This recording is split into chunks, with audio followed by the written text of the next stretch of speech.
मोटे तौर पर जम्मू कश्मीर के हर इलाके में मैं गया था। पुंछ राजौरी नहीं आ सका था, इसलिए हम और चीफ सेक्रेटरी साहब और हमारे प्रशासन के अनेक वरिष्ठ अधिकारी हैं। मौके पर आकर के हमने अपनी आंखों से देखा है और उस दर्द को हमने महसूस किया है। जैसा मैंने पहले भी कहा कि मौत का कोई मुआवजा नहीं होता है, लेकिन अधिकतम आर्थिक सहायता जिन्होंने अपने परिजन खोए हैं उनको जितनी दी जा सकती थी वो सबको दे दी गई है। जो घायल थे उनको भी अनुमन्य सहायता राशि प्रदान कर दी गई है।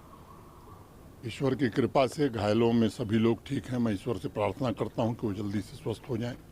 एक बड़ा फैसला हम लोगों ने किया है कि जो भी पाकिस्तान की बमबारी में शहीद हुए हैं जम्मू कश्मीर के नागरिक, उनके नेक्स्ट ऑफ किन, उनके एक परिजन को सरकारी नौकरी अविलंब हम देंगे। बंकर की ज़रूरत है।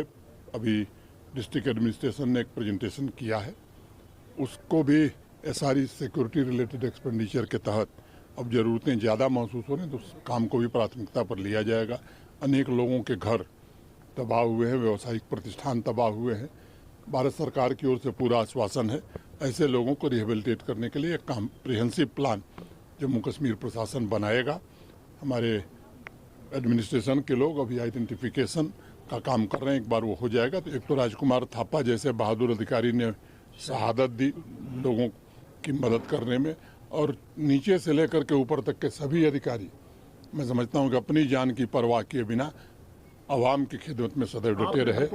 22 अप्रैल की घटना के बाद ही जो बैसरन घाटी में पहलगाम में हुई थी, भारत के माननीय प्रधानमंत्री जी ने कहा था कि आतंकवादियों और उनके आकाओं को ऐसा सबक मिलेगा जैसा वो सपने में नहीं सोचे होंगे। पूरा देश आज गौरवान्वित महसूस कर रहा है भारतीय सेनाओं पर, जिन्होंने बड़े ही सटीक ढंग से, संवेदनशील ढंग से वहीं आक्रमण किया जहां आतंकवादी थे या उनके कैंप थे। सैकड़ों से ज़्यादा आतंकवादी मारे गए।